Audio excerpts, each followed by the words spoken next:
EV ပိုင်ရှင်တွေတတိမထားမိကြတဲ့အချက်၄ချက် EV ကားတော်များများဟာပိုင်ရှင်တွေမာရေးအသုံးပြုလို့ပျက်စီးသွားတာမျိုးမဟုတ်ပါဘူး။ဘာမှမဖြစ်သေးပါဘူးလို့ပေါ်ဆကြလို့ပျက်စီးသွားတာဖြစ်ပါတယ်။ကားကမောင်းလို့ရသေးရဲ့အဲကွန်းကအေးနေသေးရဲ့တတိပေးမီးရဲ့လည်းမလင်းသေးဘူးဆိုပြီးတော့စစ်ဆေးစရာမလိုဘူးလို့ကားပိုင်ရှင်တွေအများစုကထင်နေရှိကြပါတယ်။ဒါပေမဲ့တကယ်တော့ကိုမသိလိုက်တဲ့တဖြည်းဖြည်းယူရင်းလာတဲ့အရာတွေအများကြီးရှိပါတယ်။နံပါတ်1အဲကွန်းစနစ်နဲ့အေးပေးစနစ်အေးပေးကွိုင်တွေမှာဖုံတွေစုပုံလာရင်အပူထုတ်လွှတ်မှုစနစ်ကအပြည့်အဝအလုံးမလုံးနိုင်တော့ပါဘူး။နံပါတ်2ကီလိုမီတာအမြောက်များမောင်းနေထားပြီးတော့အဲကွန်းစနစ်ကိုတစ်ခါမှမစစ်စေဘူးရဲ့ကားတွေကားအဲကွန်း gas ခူလန့်နဲ့ကားရဲ့အရှိန်တွေဟာအသုံးပြုမှုပုံမူတည်ပြီးတော့ပြောင်းလဲသွားနိုင်ပါတယ်နံပါတ်3 TC fast charging ကိုပုံမှန်အသုံးပြုတာ TCR အမြန်သုံးစနစ်ကိုအမြဲသုံးလို့ရှိရင်အပူချိန်ထိန်းသိမ်းမှုစနစ်ကပို့ပြီးတော့အလုပ်လုပ်ရပါတယ်ဒါကြောင့် APS စနစ်ကိုပုံမကူယူဆိုင်ပေးဖို့လိုအပ်ပါတယ်ရှင်နံပါတ်4အချက်ကတော့တတိပေးမိမလင်းရင်စစ်ဆေးစရာမလိုဘူးလို့ယူဆကြလို့ပဲဖြစ်ပါတယ် scanner ဆက်ကိုအသုံးပြုပြီးတော့စနစ်ရဲ့အချက်လက်တွေကိုဖတ်ရှုနိုင်ပါတယ်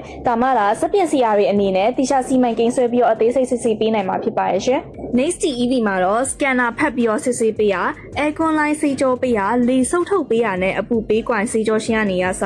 aircon gas ဖြည့်တွင်းရှင်းအထိစနစ်တကျပြုပြင်ထိန်းသိမ်းပေးနေပါတယ်ပြဿနာကြီးမမဖြစ်ခင်တင်းရဲ့ EV ကားလေးကိုအမြဲစင်တင်ဖြစ်နေဖို့ Next EV မှာလာရောက်စစ်ဆေးလိုက်ပါရှင်